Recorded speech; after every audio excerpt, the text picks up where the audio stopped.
Good morning and welcome along to another video. Looks like we're in for another really hot sunny day today to add to the collection. I think there's probably about 6 or 7 really hot and sunny days that we've had, and everything in the garden is really coming on a little bit quicker than it would normally do. But this morning I've come out nice and early. We're looking at around about 7:30. And the reason why I've come out this early is because a little bit later in the day there's all sorts of background noise. At the moment I can just hear one of the collared doves calling, and I get an occasional squawk from a seagull, but I don't have motorbikes and streamers and all sorts of background noise going off. So fingers crossed I'll be able to film this segment without too much wind noise going across the microphone.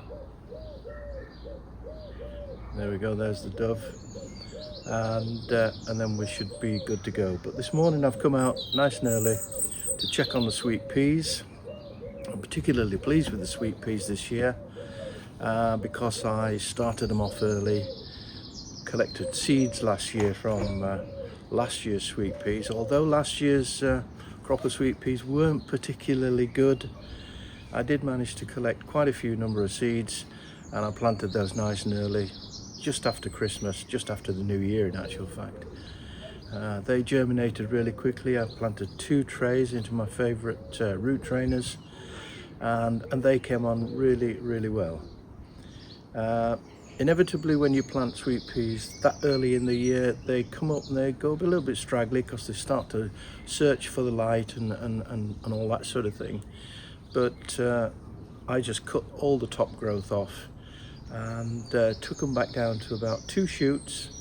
Now they did look a little bit sort of sorry for themselves after I'd done that, but they soon picked up, and then they put out some more new growth, and that was the new growth that I actually planted into the bed. When we get down to the bed, I will show you some differences between the sweet pea plants.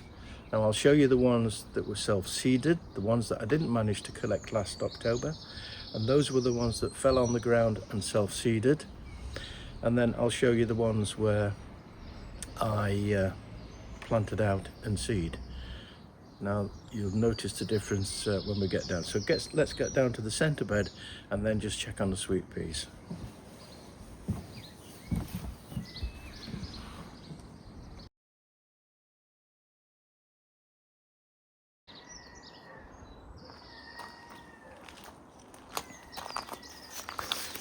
Right, I know I keep going on about these marvellous root trainers, but there's the top growth and there's the root trainer. And what the trainer allows the roots to do is to fill the container, and then any roots that go out the bottom are what's known as air pruned. So there we go, root trainers at their very best. Ideal for peas, beans, runner beans, French beans, you name it. They work just as well all round.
So here we are then down on the centre bed, and you can tell there's a really big striking difference between the sweet peas on this side of the canes and the sweet peas on the other side.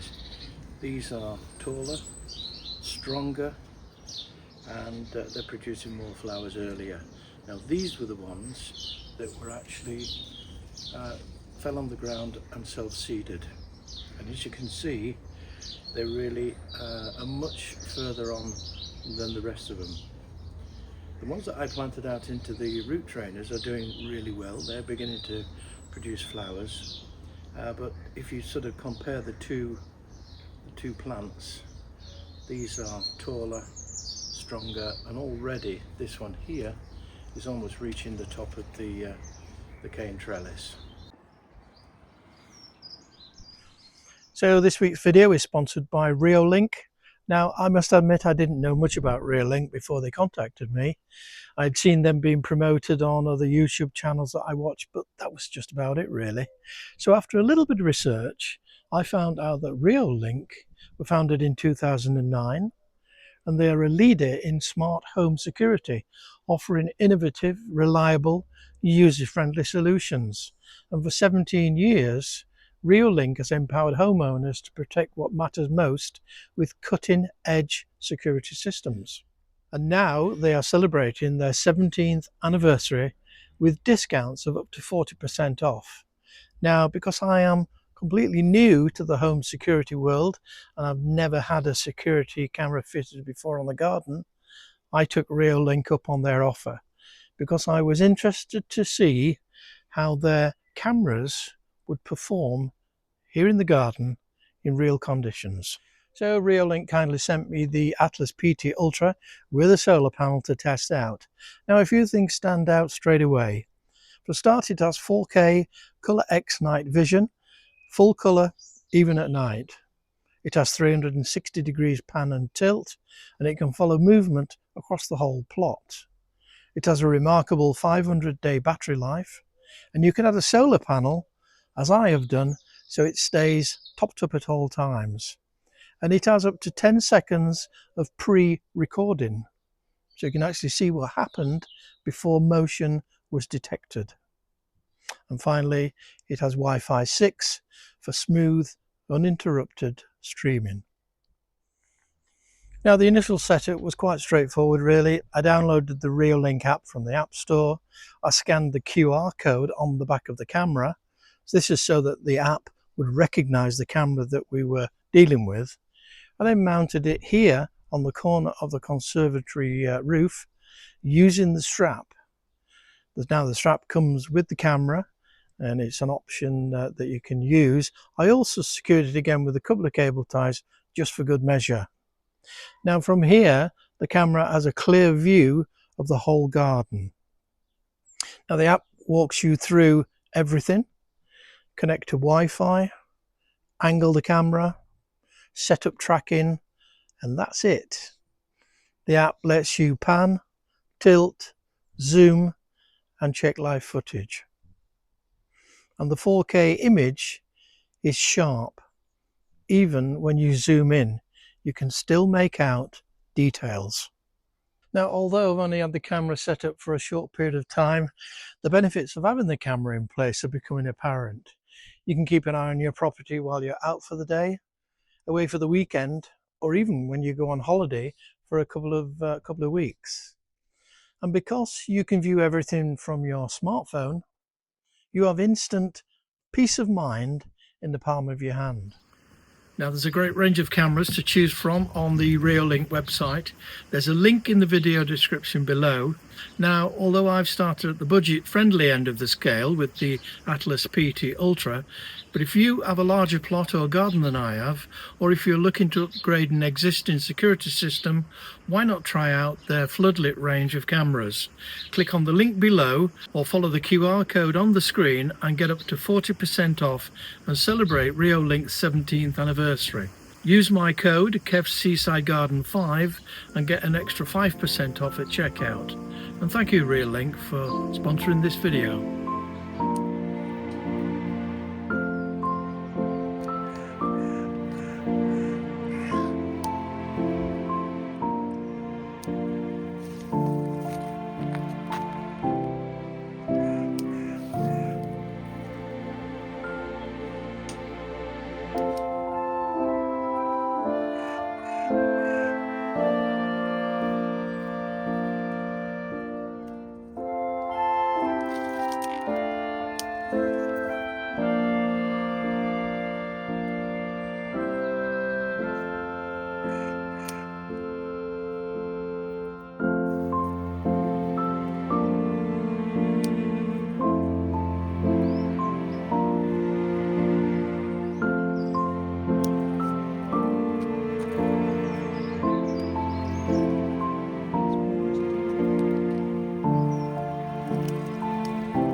Welcome back then. This is the canna that I bought at the supermarket about 2 weeks ago. It was in full flower when I bought it, and I knew that within about 2 to 3 weeks that this would actually happen. The flowers have died back and the seed pods are beginning to form, which is not really what I want. So what I'm going to do is I'm going to go right back down to there. I'm going to cut off there those two flower stalks.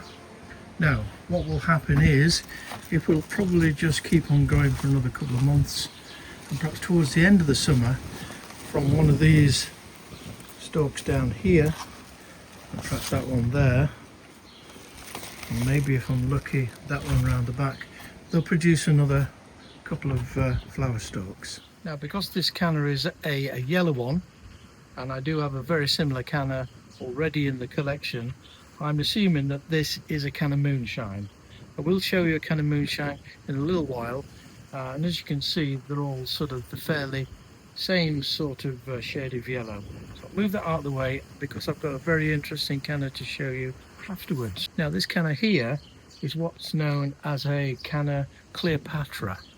Now this is most unusual in the canna world, because when the flower stalks come up, each flower stalk has both red and yellow flowers on the same stalk. Now that's most unusual because every other one of the cannas that I've got in the garden, they just put up a single flower stalk and then all the flowers on that stalk are the same colour. Now this one was bought last year from a local garden centre and I paid £20 for it.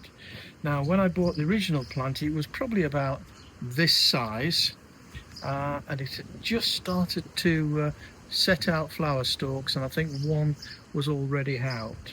So I bought it for 20 quid and I brought it home, and I got a very sharp knife and I split it straight down the middle, and this is the other half of the plant that came off.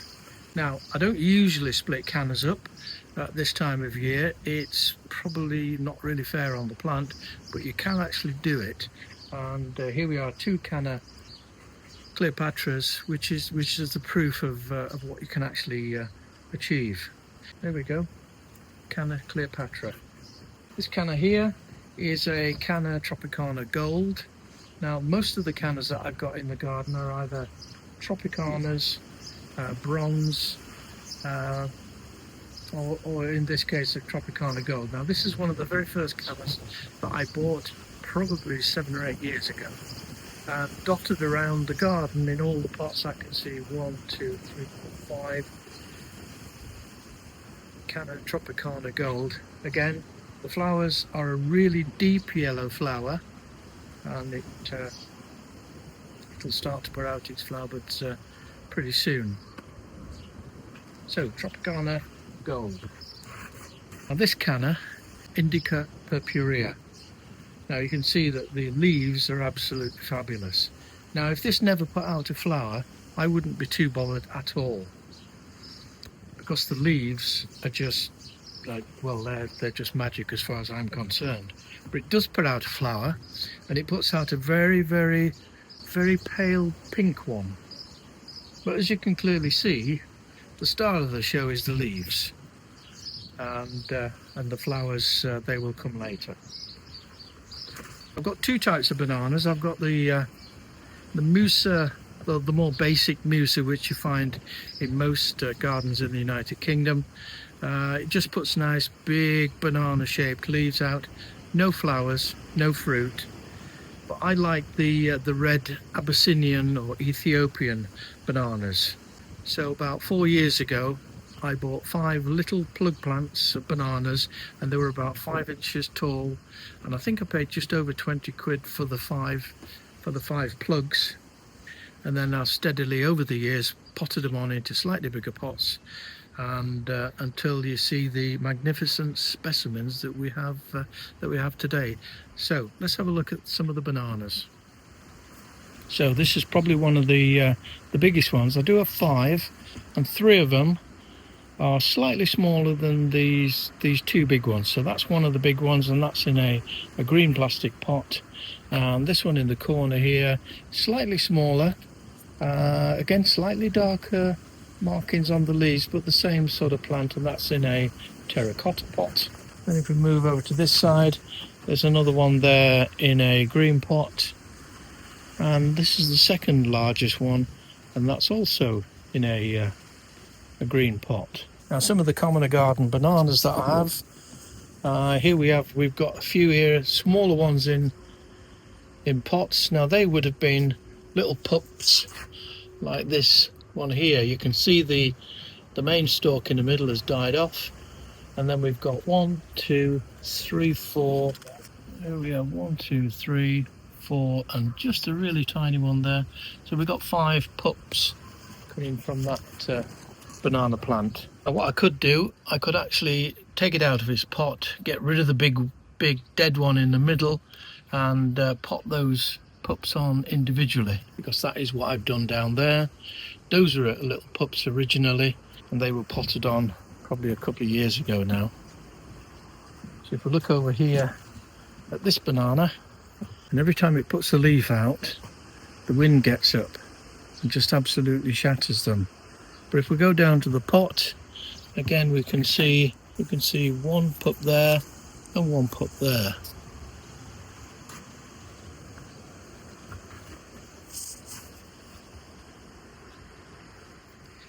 Well, that's it then for this video. Thanks for watching. I hope you enjoyed the content. Slightly different video for me because it's the first time I have ever had a sponsored video by anybody really. I've been approached by various people, but nothing's really materialized, and Reolink was the very first one to come forward and then send me a camera, and I've been testing it ever since. So I'd like to thank Reolink for having a little bit of faith in the channel, a little bit of faith in me, and I hope we go forward and form a really good working relationship together. So that's it for this video, and I'll see you in the next one.